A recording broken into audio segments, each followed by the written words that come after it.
Halo teman-teman, yuk belajar bahasa Indonesia. Materi hari ini adalah ragam dan laras bahasa Indonesia. Pada materi ini kita akan belajar mengenai pengertian ragam bahasa, jenis ragam bahasa, contoh ragam bahasa, pengertian laras bahasa, jenis laras bahasa, contoh laras bahasa, situasi dalam penggunaan ragam dan laras bahasa, dan yang terakhir, perbedaan serta kaitannya satu sama lain. Baik, kita masuk ke materi yang pertama mengenai pengertian ragam bahasa.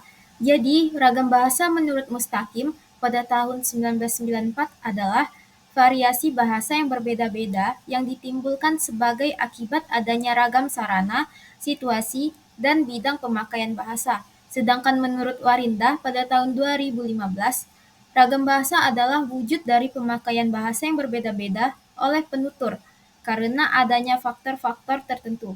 Lalu, menurut Kerr dan Leonie Agustina pada 2014, ragam bahasa adalah ragam yang biasanya dibicarakan berdasarkan bidang penggunaan, gaya, atau tingkat keformalan, dan sarana penggunaan. Sedangkan dalam KBBI, ragam bahasa dapat diartikan sebagai variasi bahasa menurut pemakaiannya, topik yang dibicarakan, hubungan pembicara dan teman pembicara, dan medium pembicaraannya. Dalam penggunaan ragam bahasa, perhatikan aspek-aspek berikut ini. Yang pertama, situasi yang sedang kita hadapi. Yang kedua, apa yang akan disampaikan. Yang ketiga, latar belakang pendengar atau pembaca. Dan yang terakhir, medium atau sarana yang digunakan. Selanjutnya adalah jenis ragam bahasa. Ragam bahasa itu memiliki 3 jenis. Jenis yang pertama itu berdasarkan situasi pemakaiannya. Ragam bahasa pada situasi pemakaiannya dibagi menjadi 3. Yang pertama, ragam formal. Contohnya seperti saat sidang skripsi, seperti saat presentasi, ataupun sedang rapat. Yang kedua, ragam semi-formal. Contohnya seperti kalian sedang berdiskusi bersama teman. Dan juga ragam non-formal. Itu situasinya seperti kalian sedang mengobrol sehari-hari dengan teman atau keluarga. Lalu, jenis ragam bahasa yang kedua adalah berdasarkan media pengantarnya. Ragam bahasa ini terdiri dari ragam bahasa lisan dan tulisan. Lalu, ragam bahasa ketiga itu berdasarkan topik pembicaraannya. Berdasarkan topik pembicaraan, ragam bahasa dibagi menjadi 2, yakni ragam sosial, yaitu bahasa yang digunakan di lingkungan sosial dan menggunakan norma-norma tertentu, dan juga ada ragam khusus, yakni bahasa yang digunakan untuk topik tertentu. Nah, di sini dibahas contoh ragam bahasa dengan lebih banyak contoh. Jadi yang pertama itu pada ragam formal. Ragam formal itu dikomunikasikan dalam situasi resmi, seperti wacana teknis, pembicaraan di depan halayak ramai atau public speaking, atau pembicaraan dengan orang yang kita hormati, seperti dengan presiden, dengan menteri, ataupun dengan guru kita. Lalu ada ragam semi-formal, biasa dijumpai saat diskusi-diskusi ringan, seperti di radio atau diskusi di kelas, di mana penutur tetap menggunakan kaidah kebahasaan yang jelas, tapi sesekali menggunakan bentuk yang tidak baku. Lalu yang ketiga ini ada ragam non-formal. Ragam non-formal menggunakan bahasa yang santai, seperti saat kita berbicara bersama teman ataupun keluarga. Selanjutnya ragam lisan, contohnya seperti percakapan sehari-hari, atau seperti saya saat ini sedang menjelaskan kepada kalian semua. Lalu ada pidato, diskusi. Ragam ini juga dapat berbentuk formal, semi-formal, atau non-formal. Jadi penggunaannya tergantung ya, tata bahasanya itu kalian tuh sedang dalam situasi formal, semi-formal, atau non-formal. Kalau formal tentu kalian tetap harus menggunakan bahasa yang baku, yang jelas, dan tidak ambigu. Lalu ada ragam tulisan. Ini contohnya seperti pada surat-surat resmi, seperti artikel ilmiah, novel, surat-surat yang dikeluarkan oleh pemerintah, ataupun koran. Nah, itu dia namanya ragam tulisan. Ragam ini dapat berbentuk formal, semi formal, atau non formal. Jadi sama ya seperti ragam lisan. Lalu ada ragam sosial, yaitu ragam yang seperti percakapan kita sehari-hari saja. Jadi dia tidak ada eh, hal-hal yang khusus mengenainya. Lalu yang terakhir itu contoh dari ragam khusus. Ragam khusus itu seperti bahasa hukum, bahasa bisnis, bahasa kedokteran, bahasa sastra, dan bahasa jurnalistik. Dan masih banyak lagi bahasa-bahasa lainnya ya. Jadi apa sih maksud bahasa hukum? Di hukum itu sering kita dengar dengan sebutan adagium hukum. Nah, itu kita sebut sebagai ragam bahasa hukum. Lalu dalam bahasa kedokteran juga itu tentu berbeda dengan bahasa kita sehari-hari. Kalau bahasa kedokteran mungkin lebih banyak istilah-istilah ilmiahnya ya atau istilah-istilah medisnya yang tentu kalau kita dengar agak tidak familiar dengan kita. Lalu bahasa sastra itu tentu ya kita kalau eh, sedang berpantun, berpuisi. Nah, itu ragam bahasa sastra.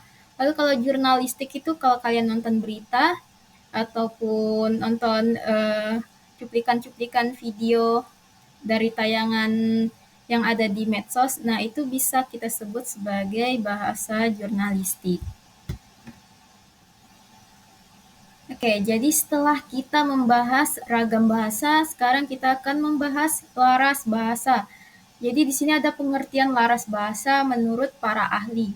Menurut Ure dan Ellis, pada tahun 1977, laras bahasa adalah sejenis pencorakan bahasa yang kerap kali digunakan dalam sesuatu situasi komunikatif. Lalu menurut Esti Royani dalam buku Ajar Bahasa Indonesia tahun 2023, laras bahasa adalah variasi bahasa yang digunakan dalam konteks tertentu.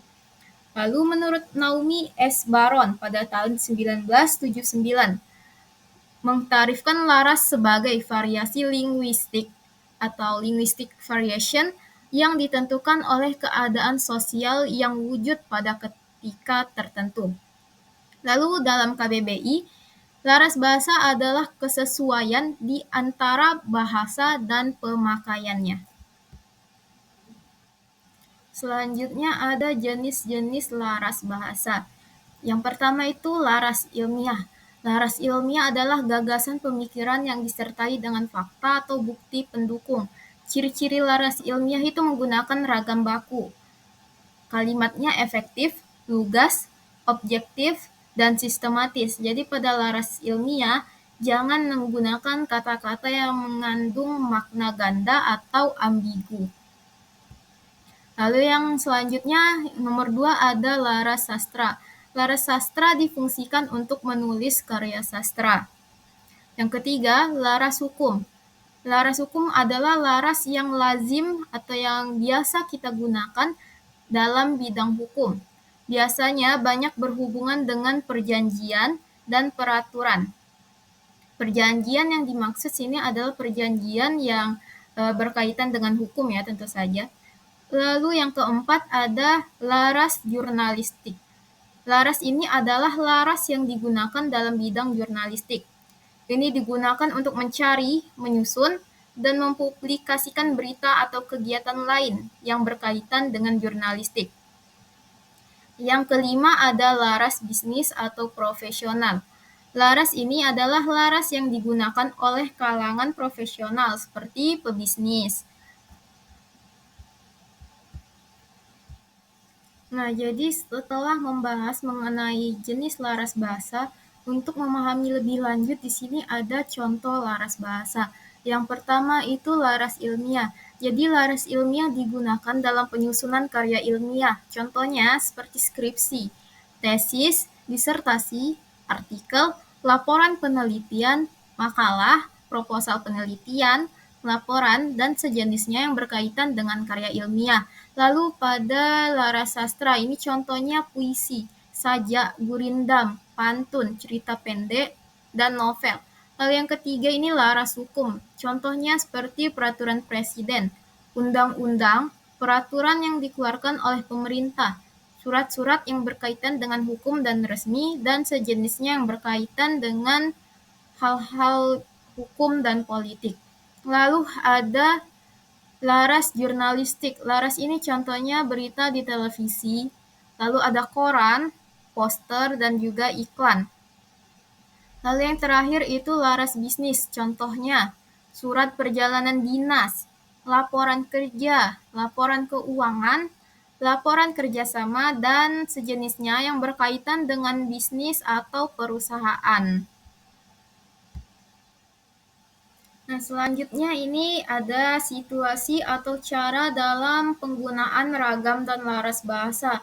Cara yang pertama itu identifikasi audiens atau kita kenali audiensnya. Pahami siapa yang akan mendengarkan atau membaca. Ini akan membantu kita menentukan ragam dan laras bahasa yang tepat.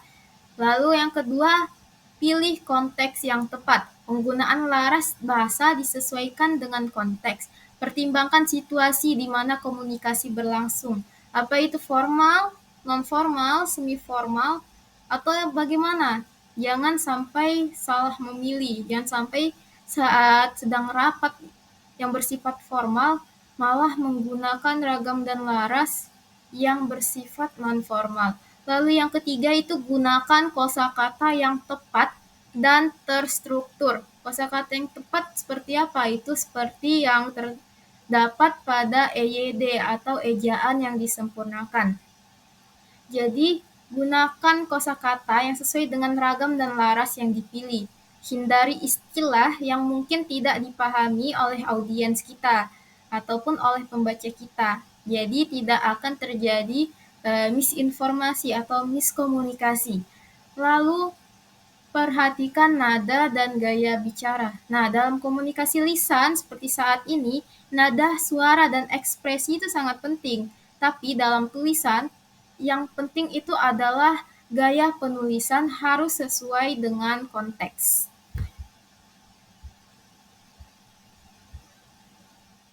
Wah, ini nggak terasa kita udah sampai ke pembahasan yang terakhir. Pembahasan ke-8, yaitu perbedaan dan kaitannya satu sama lain. Ini perbedaan dan kaitan dari ragam dan laras bahasa. Tentu ya, dari penjelasan tadi kita pasti bertanya-tanya, apa sih perbedaannya? Kok kayaknya masih bingung nih sama perbedaannya? Nah, jadi perbedaan ragam dan laras bahasa itu, laras bahasa merupakan variasi bahasa sesuai dengan konteks atau tujuan komunikasi tertentu. Misalnya untuk tujuan ilmiah, hukum, ataupun santai ya, atau semi-formal, ataupun non-formal. Sedangkan ragam bahasa adalah variasi bahasa berdasarkan kelompok sosial, misalnya formal atau informal. Lalu kaitannya antara ragam dan laras bahasa. Jadi laras dan ragam bahasa itu sering digunakan secara bersamaan. Misalnya laras formal menggunakan ragam bahasa formal. Contoh keterkaitannya adalah dalam presentasi bisnis ataupun akademik dan ilmiah yang menggunakan laras formal, di mana di situ menggunakan ragam bahasa formal untuk pesan profesional.